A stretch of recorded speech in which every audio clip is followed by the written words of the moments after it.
What is up, guys? Welcome back to another UFC prediction video. This week we got UFC 312. Absolutely terrible card, but we're going to go ahead and get right into it with the full card predictions. Our first fight on the card, we got Hugh Sung Park versus Nyam Dimbarel. I'm going to be taking Park to beat Nyam here by decision. I think he's just the cleaner fighter. Has 2 wins in the UFC over Ross and Choi.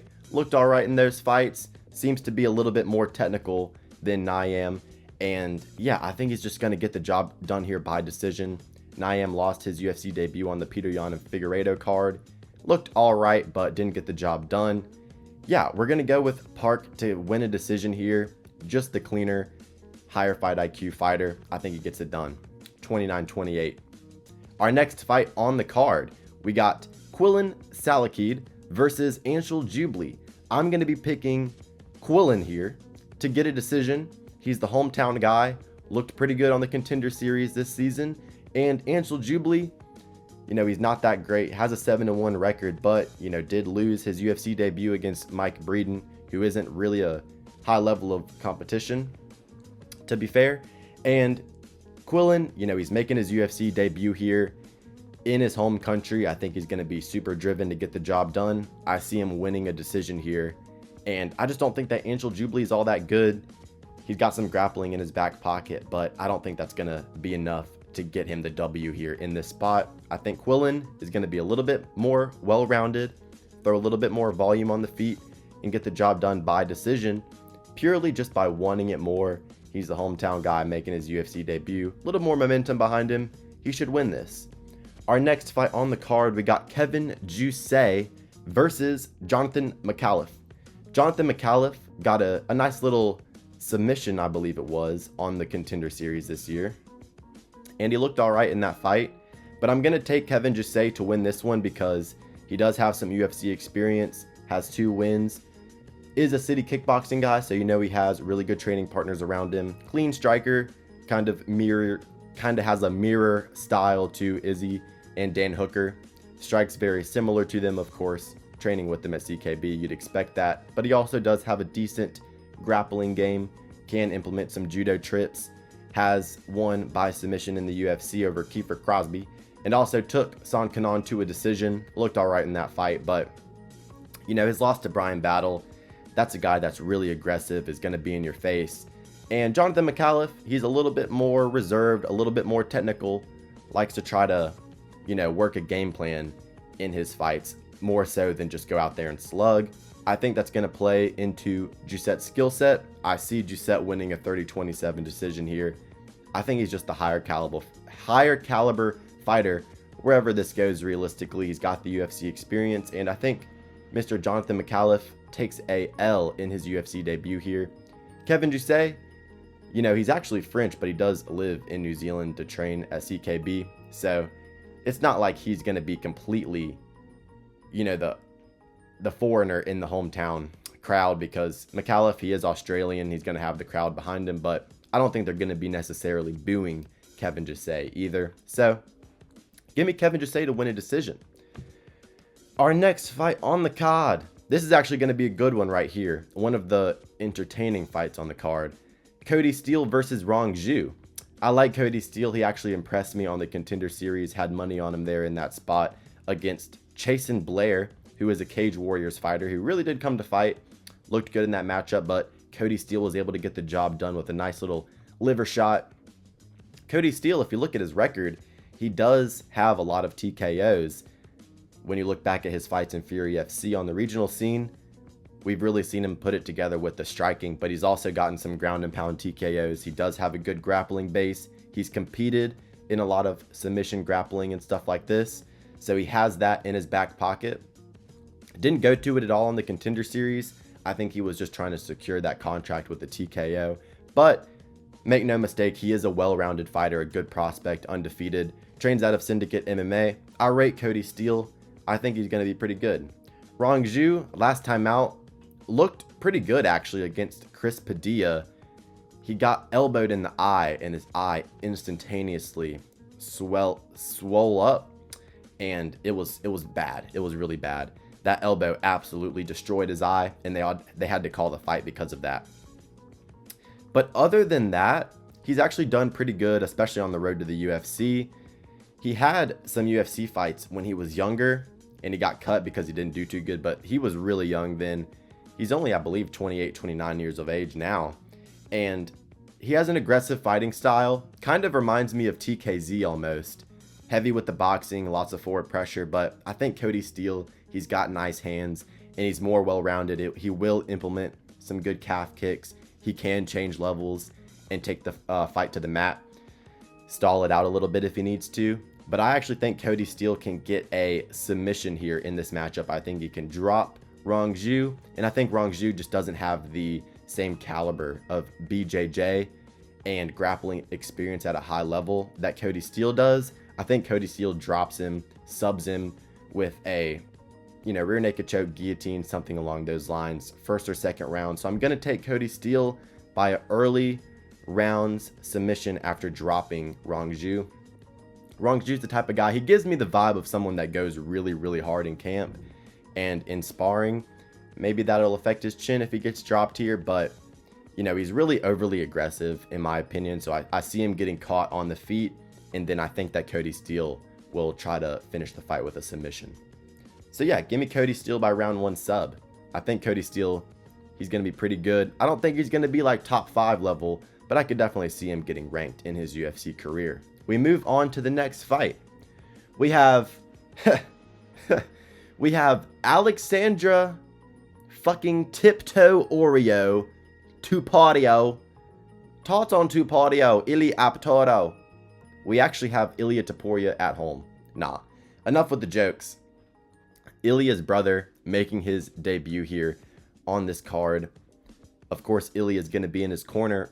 Thicknesse is his opponent, 7-0 undefeated guy. He's fought in the Hex promotion over there in New Zealand and Australia. I believe he was a champion over there. So, decent level of competition he's been fighting. Topuria has been fighting absolute cans, but you got to believe that he's at least somewhat high level because, he's always in the room with Guram, Ilia Topuria, guys like this, training at a high level. So I do think that he has some skills, and just from looking at some of his fight footage, does seem to be a technical fighter, but he did get knocked out by a guy that was an absolute can. So I don't think he's going to go very far in the UFC. I was actually going to be confidently picking Cody Haddon to fucking piece this kid up, but Cody Haddon unfortunately had to pull out. In steps Thicknesse, who is a training partner of Alexander Volkanovski, Big Volk. He's his training partner, so there's gonna be some bad energy between these two. I'm looking forward to this fight because, of course, we got Ilia and Volk cornering these two guys. I don't know if they're actually going to be physically there in the corner, but if they are, that'll definitely be a sight to be seen. I'm going to take Thicknesse to get it done by decision. I feel like Topuria is a fraud. Every time a UFC fighter has a brother, they're always bad. Muhammad Usman and fucking Kamaru Usman. Muhammad Usman's dog shit. Dominic Reyes, Alex Reyes. Alex Reyes is horrible. Gilbert Burns, Herbert Burns. Herbert Burns is absolutely terrible as well. Who are some other fucking siblings in the UFC? I had the Usman, the Reyes, and the Burns brothers.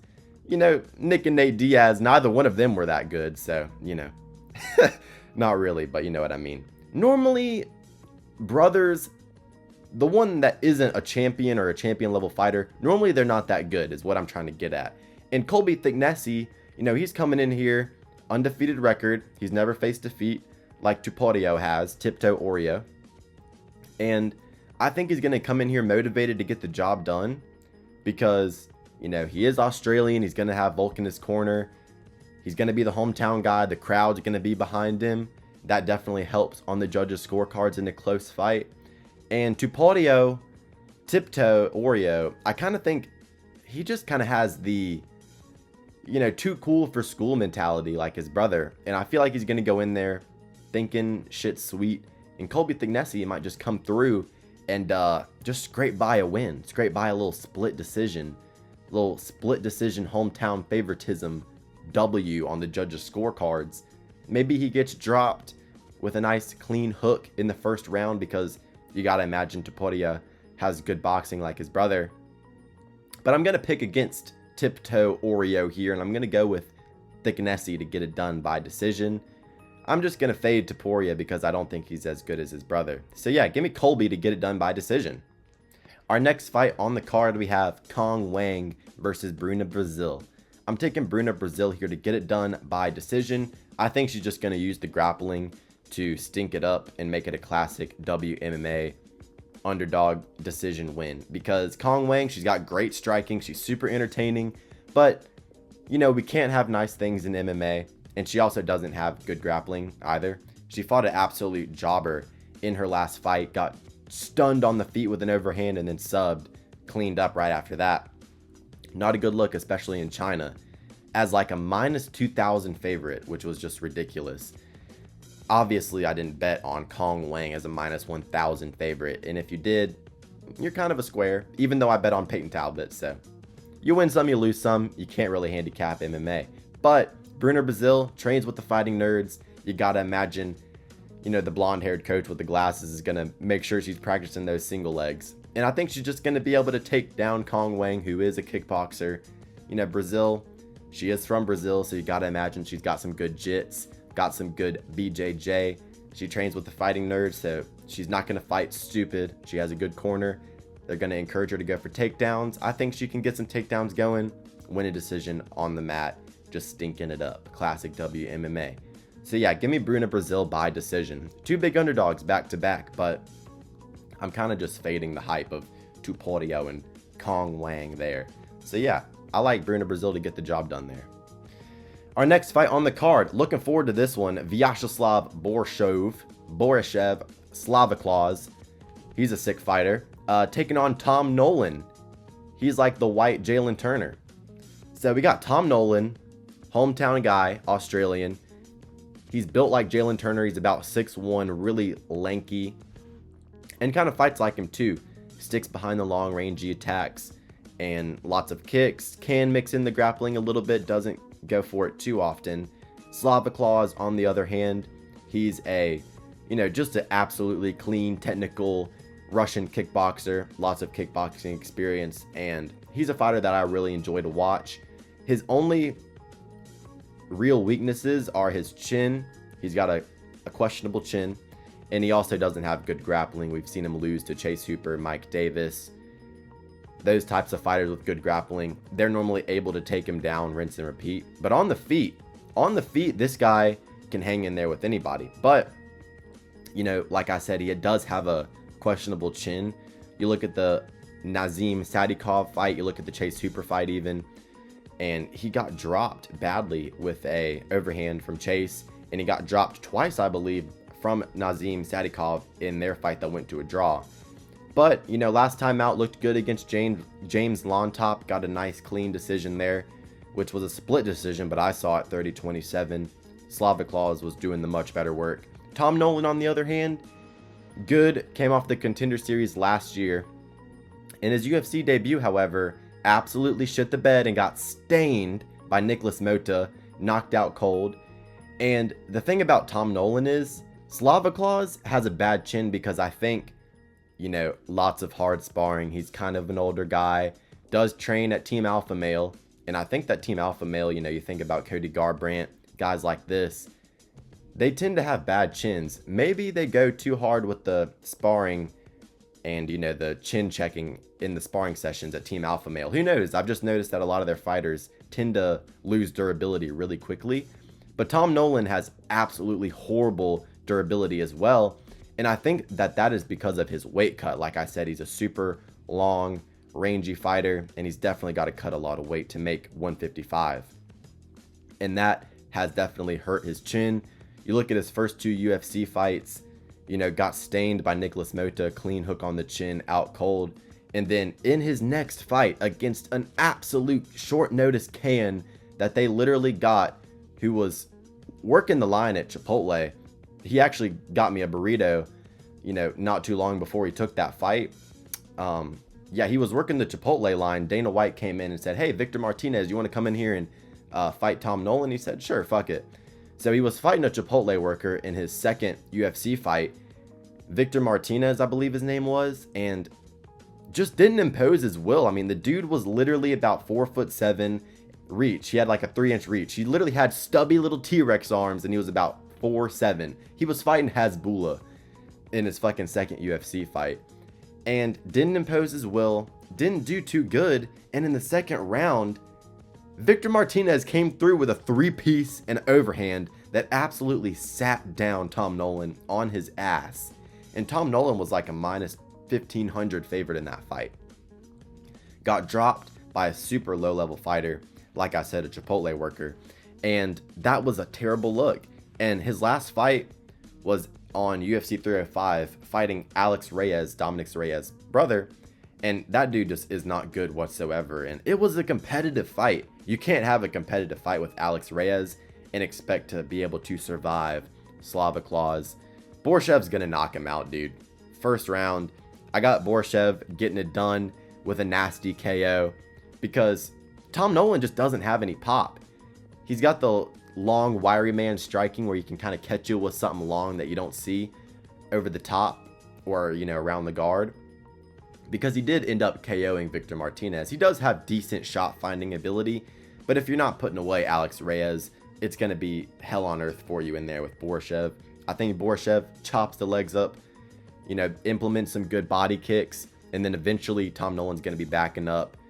He's going to be lacking the mobility in his legs because of the leg kicks from Borshev. And I think Borshev's just going to come through with a clean 3 or 4 piece boxing combination in the pocket and sit down Tom Nolan and knock him out cold first round. Borshev, he's got great boxing, really good combinations, just a mean left hook to the body.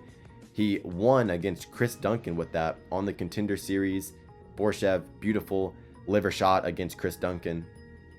Or was that in his UFC debut? I believe he knocked out Chris Duncan in his Contender Series fight with a left hook to the chin. And then in his UFC debut, he won with a nice body shot. I forgot who the opponent was, but he has some sneaky good wins on his resume, like over Chris Duncan. And yeah, he's going to get the job done here by KO. Super nasty boxing. And unless Tom Nolan comes out here like Khabib and just starts shooting takedowns, he's not going to win. Give me Borshev by first round knockout. All right, mate. We got Jack Jenkins versus Gabriel Santos. Interesting one to call. Gabriel Santos didn't start his UFC career too good, taking 2 losses back-to-back against Lerone Murphy and David Onama, I believe it was, by TKO. So he lost the decision to Lerone Murphy and then got knocked out by David Onama, who does have power in his hands. But in his last fight, I forgot which card it was. I think it might have been the Alex Perez and Tatsuro Taira card. I believe he was on the undercard of that against a guy named Ying Ji, one of these Asian fighters. I can't remember his name, but Gabriel Santos put on an absolute clinic. Michael Chandler front kicked the dude in the face like 3 times, flying knees, just a beautiful Muay Thai masterclass. And in hindsight, his performance against Lerone Murphy was actually pretty good because Lerone Murphy had to lean on the grappling to be able to get the job done there. And Gabriel Santos, he seemed to have improved his grappling in his last fight. So I'm going to take Gabriel Santos to win I'm going to pick him actually to win by TKO over Jack Jenkins because Jack Jenkins, you know, he's a good fighter.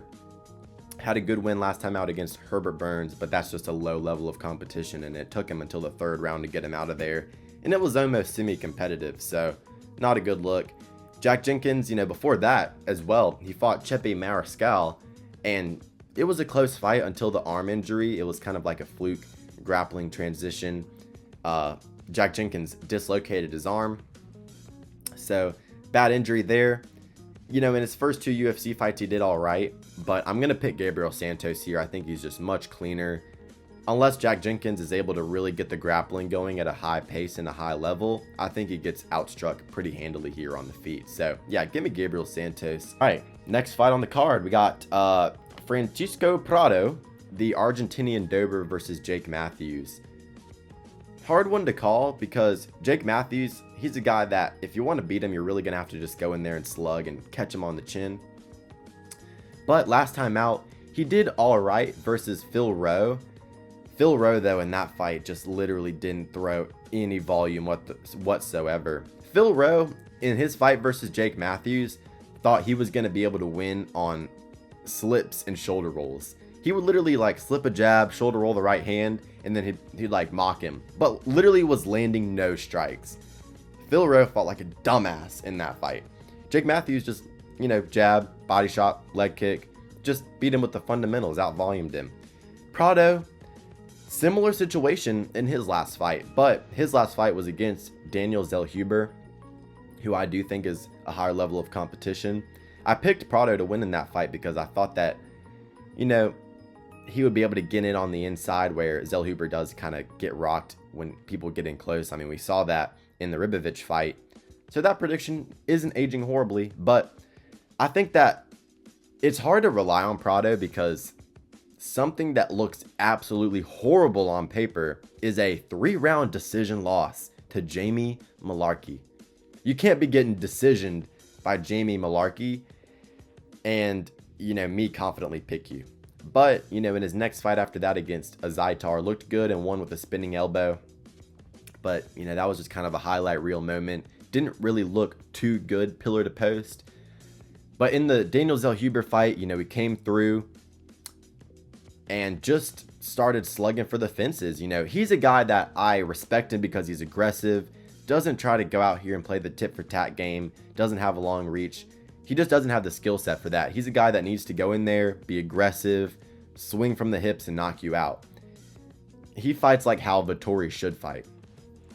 And, I like to back fighters like that normally. He's a decent sized underdog here as well. But Jake Matthews, he really hasn't shown to have bad durability issues, to be honest. I mean, just taking a look at his record, I don't think he's even lost by KO too many times. I'm going to check that right here. But Jake Matthews, he's never really actually been TKO'd. And his losses are actually sneaky good fighters. I mean, on the Ultimate Fighter, lost to Oliver Aubin Mercier, PFL champion. So that's a decent loss. James Vick, back in the day in 2015, James Vick was a good fighter.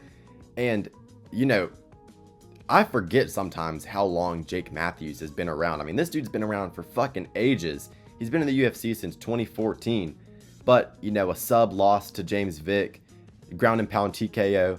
So not a real knockout, little ground and pound TKO versus Kevin Lee, the Motown phenom. Decision against Holbrook. Submission against Rocco Martin. Submission against Sean Brady, and a decision loss to Semmelsberger and Michael Morales. So not a low level of competition, and he's had much more UFC experience. I feel like, Francisco Prado isn't going to be shooting a takedown here and going for a submission. Give me Jake Matthews to get the job done here by decision. I'm not going to trust Prado to be able to get in on the inside and chin him. I think Jake Matthews is just more well-rounded, better fight IQ, and he's not going to have to be reliant on a big, aggressive, meaty hook knockout. So yeah, give me Jake Matthews by decision. Our next fight on the card, we got Jimmy Crute versus Rodolfo Bellato. I'm going to pick Rodolfo Bellato to get it done by TKO. Not the most technical fighter, but he's just an absolute dog. I mean, you look at that Igor Peteria fight that he had. He looked down and out in that first round. I remember watching that fight and I was like, damn, dude, fucking Peteria's beating his ass. And I literally went to go get a drink, like a glass of water or something, for 30 seconds. And I came back and this motherfucker had won. And I was like, holy shit. Not really 30 seconds, but what my point is that he turned the tide of that fight really quickly. And I like to see somebody who can fight from behind. That shows a lot of heart and, just aggression, will to win. And that's really good. Jimmy Crute, when you say the name Jimmy Crute, the first thing that comes into my mind is him getting absolutely chinned by Jamal Hill. And that's just not a great look. He's taken some time off, hasn't been the most active guy. I think Bellato, trains with Pereira and Teixeira up there at their gym. I think he's going to be able to get the job done here by TKO. Just kind of overpower Jimmy Crute and bully him into a TKO on the ground, kind of similarly to how he did Ihor Potieria. So yeah, I'll take Bellato to get it done. Dude, this main card is just absolute fucking buns, dude. We got Teixeira versus the fat ass Justin Tafa. Dude, the Tafa brothers are literally just such disgraces. Pathetic. Keep him in the apex. I don't give a fuck, dude. But Teixeira's gonna chin him, man. Tafa's literally just a fat guy. You know, he was able to KO Austin Lane. He's had some KOs here and there, but just not a good fighter whatsoever. He's fat, has kickboxing experience. This dude probably couldn't even throw a fucking head kick if he had to, because, dude, he's just out of shape, man. I mean, couple leg kicks, couple big hooks, but that's all he's got.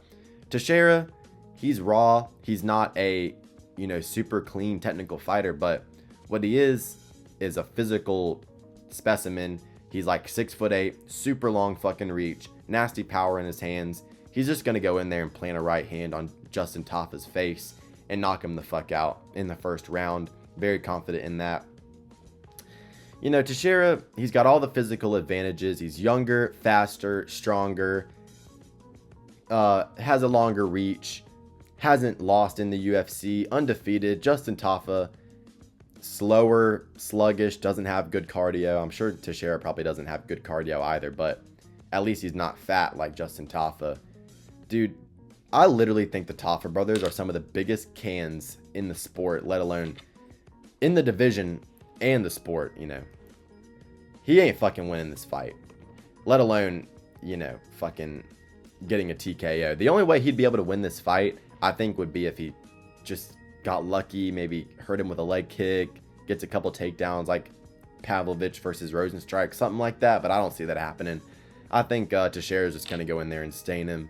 Looked good on the Contender Series. He gets a little wild at times, but if these two get wild and start slugging, Teixeira just is going to get the better of it because longer reach, faster, younger, more durable. Justin Tafa's fat, plotty, slow, dog shit.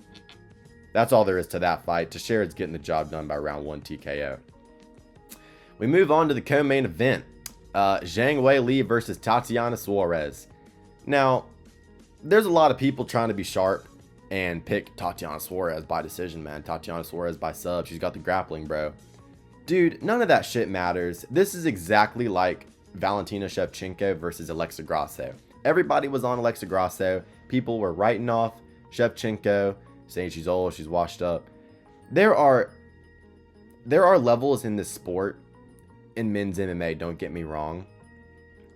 But the worst welterweight fighter in the division is going to do a whole lot better against the champion than the worst WMMA fighter is going to do against the champion in their own division. There's just levels to this shit in WMMA, and the levels are huge. You look at Shevchenko compared to the rest of her division, there's a huge gap. And it's the same thing with Zhang Weili. Who's she ever lost to? Rose? Rose in her prime? Rose is a bad girl, man. Rose is a bad girl. She's going to take it to you. And she landed that head kick, and I think that kind of affected Zhang's confidence, you know, in 2021. I think that's when that fight was. But, you know, she lost the decision in the rematch, but like I said, I think her confidence was just off going against Rose. She's beaten everybody else. Had a decent performance against Yan Xiaonan on a UFC 300. And dude, look, here's the thing. Tatiana Saurez, Western girl, pretty good looking. You know, she probably really just doesn't need this in her life all that much. Zhang Weili, Chinese. She's got the CCP fucking at her front door knocking, making sure she's going to training every day. She is a fucking marauder. Zhang Weili's a marauder, dude. She's going to go in there and absolutely beat the shit out of Suarez, dude. Luis Suarez, the fucking Uruguayan striker, doesn't stand a chance here against Zhang Weili.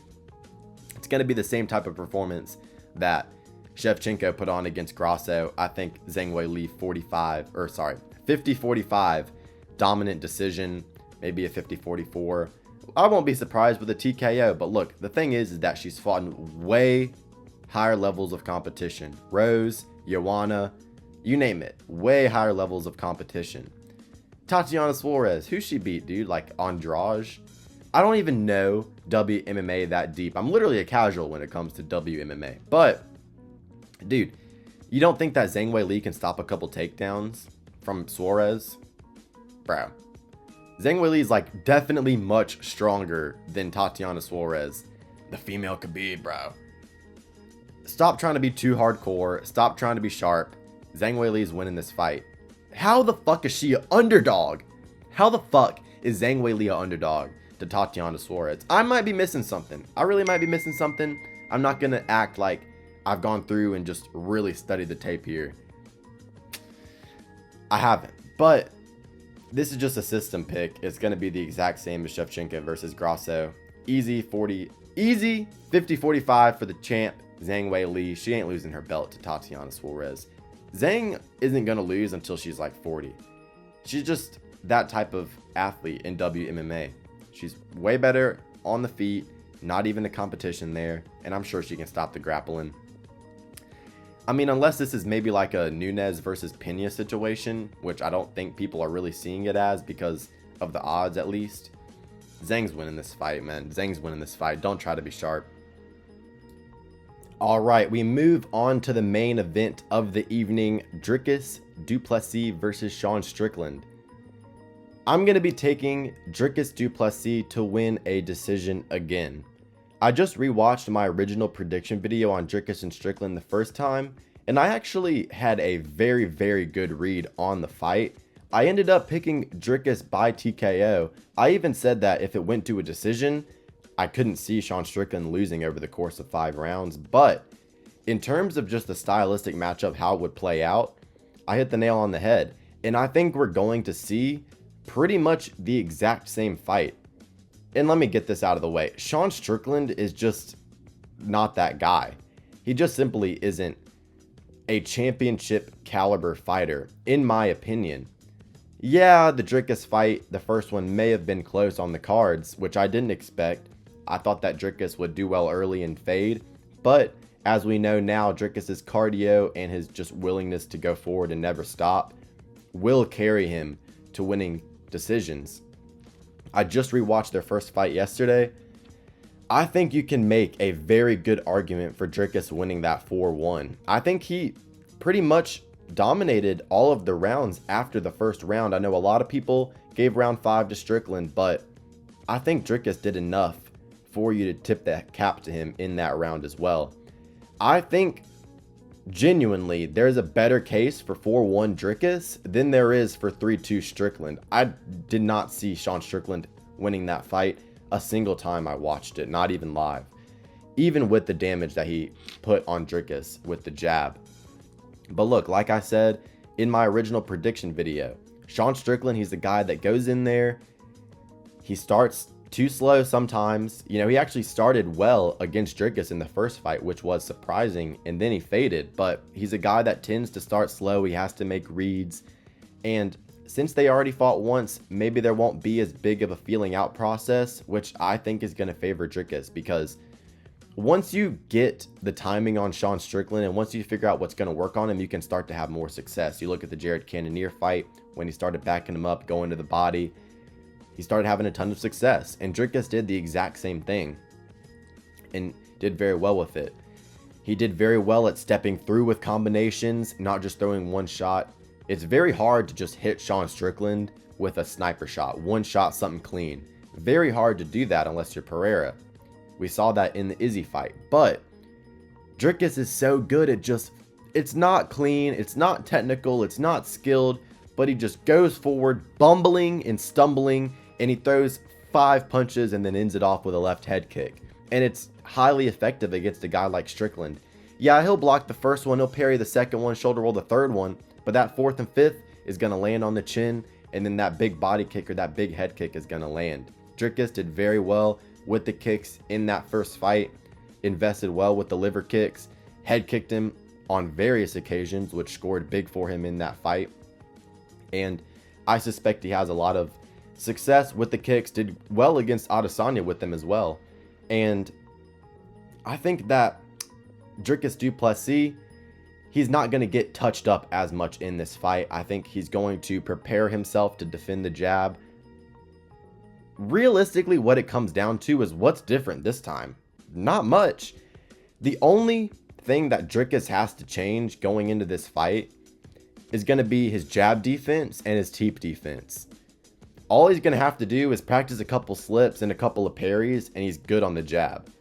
And then with the teep kick, we even saw it in their first fight. He did all right defending it. You know, he would brush it and then fire a low kick. He'd brush it and then fire a combination with the hands. Really good classic, you know, Dutch kickboxing style of combinations to counter the teep. And he did well with that. I think that Dricus Duplessis, he's going to be catching the teep, brushing it, firing off combinations, you know, big looping shots around the guard, body kicks, head kicks. And I also think that he's going to look to secure takedowns off of catching the teep as well. Sean Strickland, of course, that's the only other strike he throws other than a jab. He only throws about 2 right hands a fight. And what's changed for Sean Strickland? Absolutely nothing. Sean Strickland hasn't fought any different since like 2018. Ever since Sean Strickland fought Uriah Hall, ever since Sean Strickland fought Uriah Hall and had a lot of success with, you know, just pressure boxing and volume, really hasn't changed his style at all. It's a teep and a jab and the occasional double jab right hand. That's literally all he has. He has good defensive grappling. We saw him be able to get up on multiple occasions against Dricus in the first fight. But I think Dricus, he's a guy that I can trust to actually improve on a fight-to-fight basis. Strickland just simply isn't. And I don't think he's even built to be a championship caliber fighter.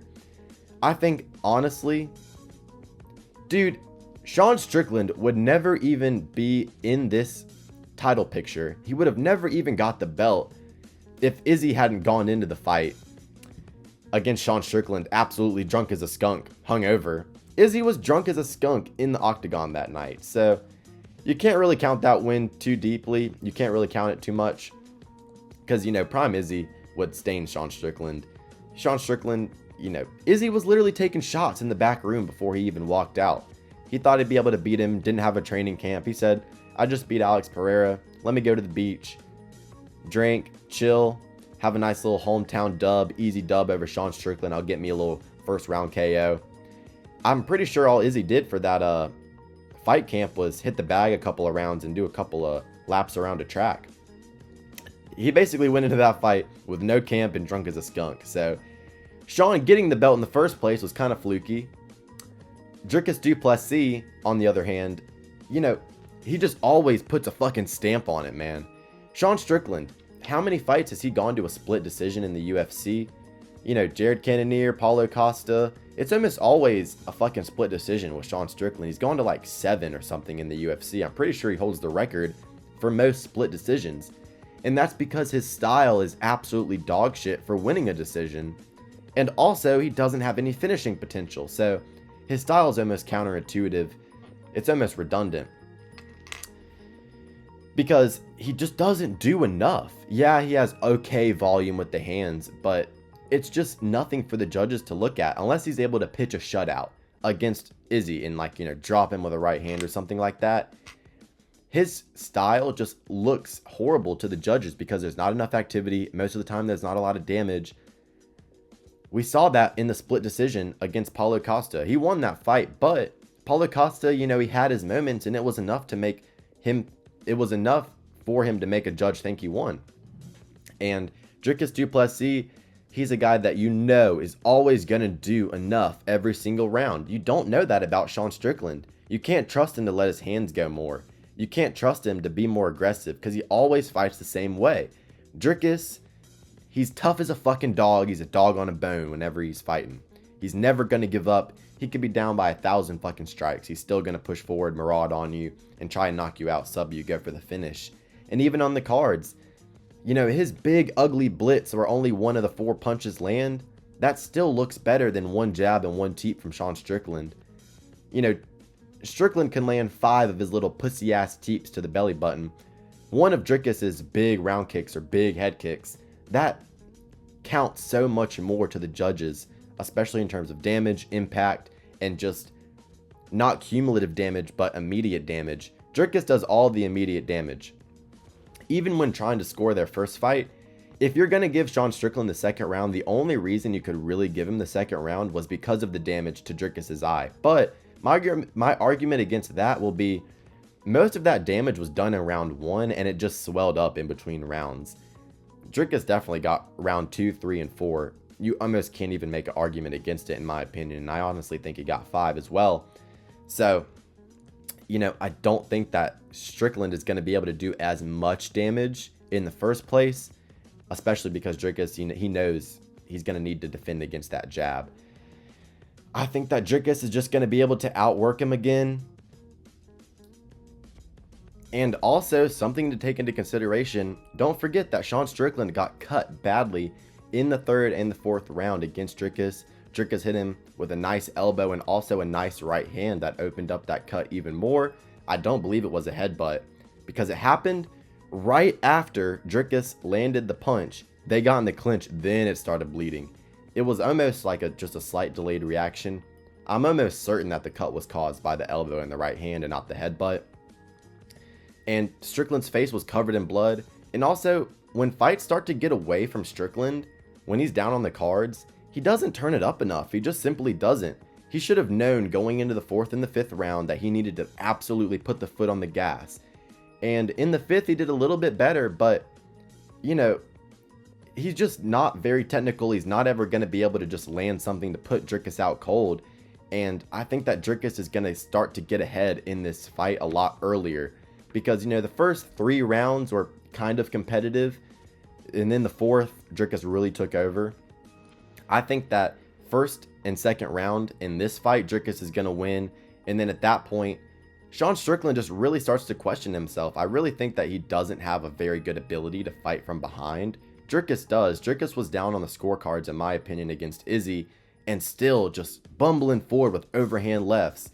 And then eventually just broke Izzy with the pressure. Izzy slipped trying to exit out, and, you know, Jenkins got that submission. I think Jenkins is going to get it done. I think he has a much higher ceiling in the sport. I think Sean Strickland just really isn't going to be able to do enough in this matchup to keep Jenkins off of him. I think it's going to be pretty much the exact same thing as the first fight. And yeah, I got Jenkins to get this one done by decision. I don't think it's out of the realm of reality that Jenkins gets Sean Strickland out of there. Sean Strickland, you know, we've seen cuts open up on him. I think he's a guy that does have, you know, some scar tissue starting to accumulate. We know how hard Sean Strickland constantly spars. I think that eventually that's going to catch up with the chin. You know, he's been knocked out before against Dos Santos and Alex Pereira. He's taken damage in his career. Jenkins has as well, but Jenkins, he's only ever been TKO'd 1 time. I don't even think he's ever been dropped other than that. And yeah, I got Jenkins getting it done here. I think he's the fresher fighter. His style always looks better on the judges' scorecards. I think he's going to be more successful with the grappling. I expect Sean Strickland to be able to get up like he did in the first one, but I think that Jenkins, he's going to implement some ground and pound here more than he did in the first one, and just win purely based on activity, bumbling forward, and just doing more than Sean Strickland. Sean Strickland, it's always that he just doesn't do enough. He doesn't have enough tools in the bag to win these close competitive fights against well-rounded fighters. He just simply doesn't. All he has is a jab, a teep. That's not a championship level skill set. It just simply isn't. Jenkins' fucking jump into a fucking spinning hook kick. He literally jumped in the octagon against Izzy. And he still does better work than Sean Strickland does most of the time. I think Jenkins gets this done with relative ease, and I'm actually going to pick him to win a 49-46 decision, the scorecard that I had the first one being. And yeah, I think he's going to just really put a stamp on it here. I think he wants it more than Sean Strickland. Sean Strickland fucking around with Nina drama, constantly on fucking social media, just acting a fool, playing the character. He's just so undesirable at this point. Like, I miss Apex Sean Strickland, because ever since he got the bell and he fought Costa and the DDP fight, ever since the Izzy fight, Sean Strickland has became almost insufferable, because he stopped, you know, just playing the character that was almost relatable. He just started playing a character that is just fucking dim-witted, stupid. He's just an absolute idiot, in my opinion. I hope Jenkins gets the finish here, because I'd like to see that, but I do see him winning on the cards from a pure picks perspective. I got 300 here on Jenkins Duplessis moneyline at -130. I also have Slava Claus minus 145 and Teixeira minus 155 as my bets for the card. So I hope you guys enjoyed the video. If you did, leave a like, a comment, subscribe. That would mean a lot to me. And have a great rest of your day.